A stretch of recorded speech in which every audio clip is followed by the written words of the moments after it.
It's all your fault, you know. Picture it now, I was standing at that sparkling marble countertop, sorting through the mail, when I saw it. A thin envelope addressed to Joanne Roberts. It sat on my counter for hours while I cleaned up the kitchen, completed an online yoga workout, and took a hot shower. Young Storage Company in red letters as the header to the return address gave me plenty of info to begin searching online. Final notice stamped in red across the front let me know what it was about. Still, I wanted to know the specifics. I must confess, noticed my first night in the house there weren't any photos of you. Not even a wedding picture. All of the decor was masculine with sharp corners. No color. Somewhere, deep down, I knew he had erased you. But above that knowledge, I had known I was prepared to replace you. I put on my best little red sundress and made myself lunch: a turkey sandwich, side salad, Diet Coke. Did I purposefully knock over my drink?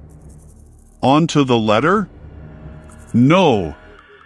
All right, you caught me. I did. Why would my husband have a letter from a storage company addressed to you? It was easy to open the letter. But the only thing inside was a boring notice about you being behind on payments. How can a ghost be behind on payments? I asked him all those questions over dinner. He wrapped me up in kisses saying, "I'll sort it all out tomorrow, my dear." I didn't want you to be surrounded by her memory. It seemed cruel. But I couldn't part myself entirely from her. She always had a storage unit to house her stuff, so I just kept it going. His beautiful eyes stared at the leftover gravy on his plate, creating a masterpiece with the mashed potatoes. Then, he changed the topic and complimented my dress. Did I mention that Jonathan picked all my dresses for me? I remember that day so vividly. So, fondly, we had been walking around the mall on our third date after gorging ourselves on soft pretzels and soda pop, when he pulled me into the shop with a pretty little poppy on the sign. We walked past the mini skirts in neon colors, past the intricately woven crop tops, and into the section at the back of the store where dresses hung on racks with signs reading, "Discount." All of the tags had little red stickers on them marking their new price with the old price in black print clearly beneath it, so you truly understood the bargain you were getting. Jonathan fingered through them, looked me up and down, and returned to the rack. I did the same, trying to laugh through the pain of explaining my dress size to a new guy. But Jonathan was an old hat at all of this. He was a widower, after all. Mom lost her mind when I told her I met a guy. You know how mothers can be. They just worry. I played it smart though. I introduced Jonathan into the conversation, all casual, like he was a description of sunny weather. I met a guy, Mom, I said, and her whole body shifted in the salon chair. It was such an abrupt change, her pedicurist rushed to grab towels and mop up the oily warm water she had sloshed everywhere. She demanded details. I told her everything I could, that Jonathan was a kind man, that he was incredibly musically talented, that he led the whole church every Sunday at the college mass and song, and, oh, yeah, he's a widower. That detail shut her up for a bit. Mom begged me every week to come to church with her and Dad. I always had an excuse why I couldn't manage to go. Of course, the knowledge of Jonathan's existence somehow excused all the excuses. It made it all make sense. It was that final piece of the puzzle. But I could see in her eyes that the word widower frightened her. I watched it wash over her like a wave. It crashed into her heart. It scared her with all of its unspoken realities, an age gap that requires both hands to count? Kids? Baggage? Survivor's guilt? Would I spend my whole life measuring up to another woman? I assured her that day that I could handle being courted by a widower.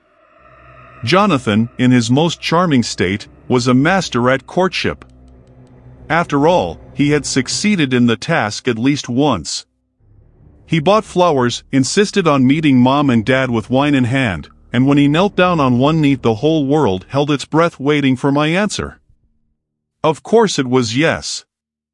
It had to be yes. Be honest, did you see the signs? We attended the mandatory meetings with our local priest who already adored Jonathan perhaps more than me. He even used our story in a Sunday homily about the importance of the vocation of marriage in the church. He said, "I was once approached by a parishioner, our beloved Jonathan, who said he was called to serve God with his voice, and I simply couldn't say no. Just remember, if God calls you to serve, there's nearly no way for me to deny the request." And we all looked to the rafters. I swear Jonathan winked at me. His mother taught him piano. His father taught him to pick a career worth having.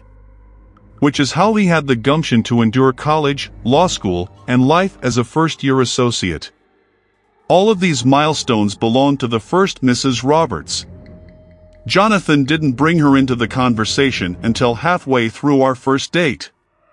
"Listen," he said as he leaned across the metal table of the cafe, "I've done this before. I am serious about it. I want to get married again. I am called to marriage. I know you're young. I never want you feeling rushed into it. It's a serious commitment." I swear he stole those words right from my father's lips. Yet, I smiled. I nodded. I promised I could hold it together. And if I squinted, I could block out the strands of gray in his jet black hair. He laughed when I told him that joke. "Wouldn't you? Dad takes Jonathan out golfing every weekend while Mom and I get our nails done." It started out as a habit when we were busy planning the wedding. But it turned into something more for them. They'd come back flushed and happy, giggling like schoolgirls with secrets. They'd sweep Mom and I up in their arms and we'd all go out to eat at a fancy restaurant. And Jonathan would pull out his black credit card with that devil-may-care grin before driving me back to the 4-bedroom house I shared with the girls from Bible study. He'd give me a peck on the cheek. I'd press my back up against the cold door and cross out another day on my calendar until graduation. My cap and gown came in a navy blue and gold. My diploma, 4 years of blood, sweat, and tears, rolled up into a single sheet of fancy parchment, eventually ended up in the back of the closet. But on that day, I knew that the diploma wasn't what I was walking out those auditorium doors with. No, I was walking out with my fiancée whom my family adored as my friends crowded me shouting, "5 months until you get your MRS degree." You would have adored our wedding day. It was so perfectly perfect in every way. Jonathan had told me that his first wedding was in mid-June. So we decided to have a winter wedding October 20th. We chose a Friday so that we could advertise the event as an excuse for a long weekend. He was practiced at catering, tasting, and planning weather-based backup plans. It was easy to forget why he knew how to do it all. Jonathan's parents, longtime managers in the hospitality industry, ensured we had the very best rates for our guests and a beautiful hall for the reception. It all went to plan the gorgeous full mass with readings, Jonathan chose so as not to repeat any from his first wedding, the quick trip to the local hotel where we danced the night away, and the shuttle ride the next morning out to the airport for our honeymoon. I had wanted somewhere warm, but the first Mrs. Roberts insisted on Hawaii, so I settled for a weekend in a Colorado mountain town. We rented a 2-bedroom condo with a huge jetted tub. We spent most of the weekend there.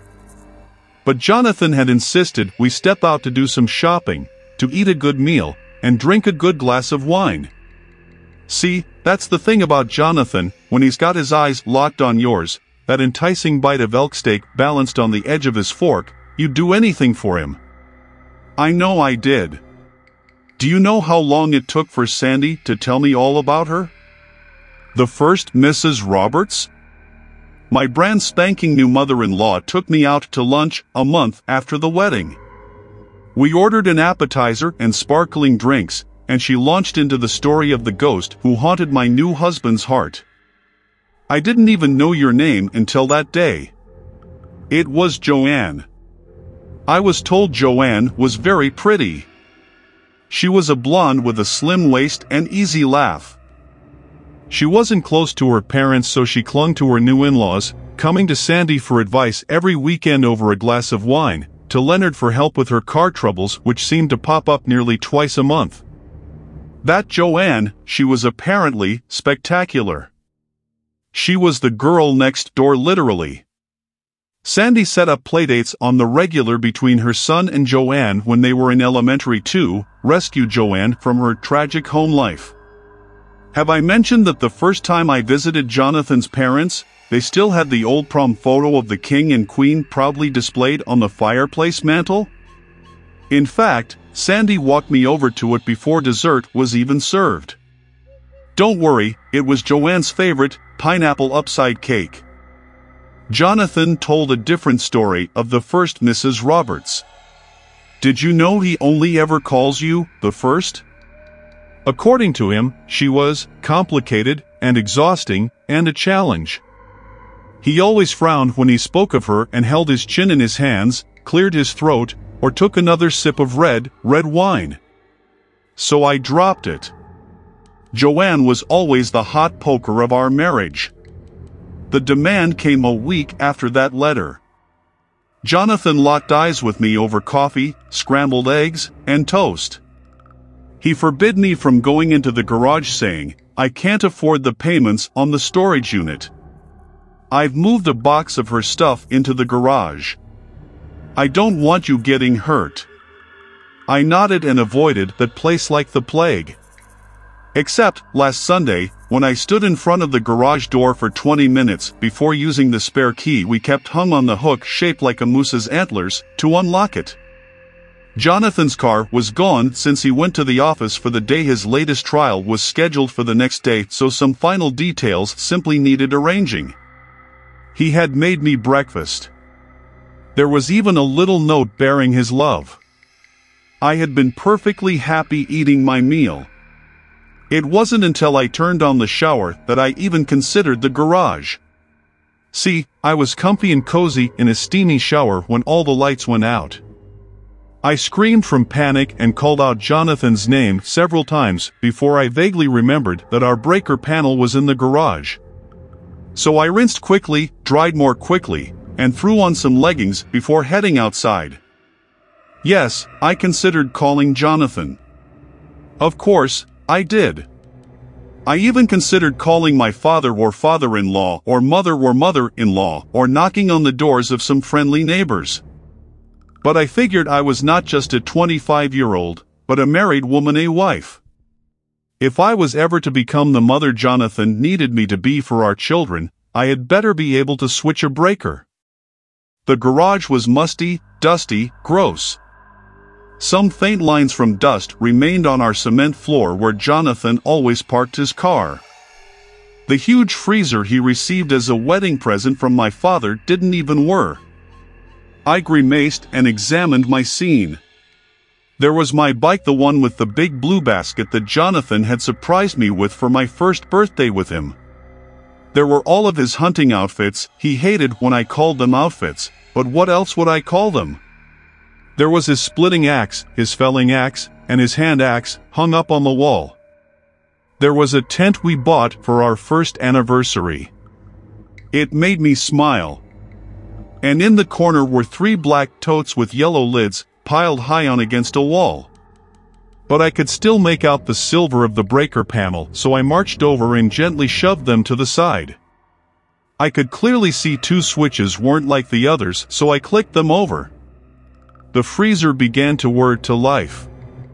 I was left with a satisfied grin. You would have been proud. I hope we would have been friends in another life, the big sister/little sister dynamic I always prayed for. When I went to slide the totes back, the top one fell. I was left to clean up old photo albums of Jonathan's childhood. I had seen all of them before, but still paused to stroke the giggling face of Jonathan on his 10th birthday. Around him balloons decorated the backyard, a huge cake in the shape of a cowboy hat had lit candles, and of course the present table was overflowing. His little lips puckered as he blew out the candles. I could practically hear the squeals of excited children. I went to pile the tote back up, but decided to slide the 2 remaining totes back into place first so as not to have the third one fall again. As they were tucked back into place, I noticed the middle one wasn't quite sealed shut, so I went to close it. And found I couldn't. I heard the sound of Jonathan's voice chastising me. If you're gonna do anything, do it right or don't do it at all. So I took the yellow lid off. Before me were all of Joanne's dresses. I recognized their bright colors from Sandy's photos. I found my hands sifting through them, without the full consent of my mind. They felt smooth like water between my fingers and I held them up to my chest, twirling in a dusty garage all alone. At the bottom of the tote was one final dress and a teddy bear. The dress was white with a blue flower pattern. I grabbed it and grimaced with a pounding heart, noticing the stains of blood in the center of the bus line, the tear where the weapon made its entrance and exit. Any woman who has endured her monthly visitor knows the color of dried blood. There was no excuse that he could come up with. It wasn't paint or food. It was blood. The bear bore the same markings and I fell to the garage floor. Jonathan found me hours later. He picked me up, tut-tooting as he went. He placed all of her dresses back in the box, but kept the teddy bear out. He sealed up the tote and helped me into the car. We drove in silence, the only light being from the full moon. Even if I had words, I don't know if my throat could make them. It had gone silent after the screaming and the crying. My exhausted eyes fluttered closed and didn't open until I could tell we had stopped, until I was certain we wouldn't start again, until I felt Jonathan's cool fingers stroking my hot cheek. He wore a sad face, like a clown without makeup. They start out so good, so kind, so loving. They promise to be good. But then, they stop. They open letters not addressed to them. Ask questions they shouldn't ask. He threw the new dress at me and returned minutes later to take me by one hand. He gave me the teddy for the other one. Our footsteps sounded so loud in the dried-out grass and the silence of the graveyard. Until we arrived. I am the second Mrs. Roberts. I am standing at your grave in my very best black heels and little black dress. My sweaty hands clutch the brown teddy bear I found in an old dusty tote, tucked in the corner of our old dusty garage. Jonathan smiles at me for the first time. He pulls out his gun. He leans in close. I close my eyes and taste his kiss one last time.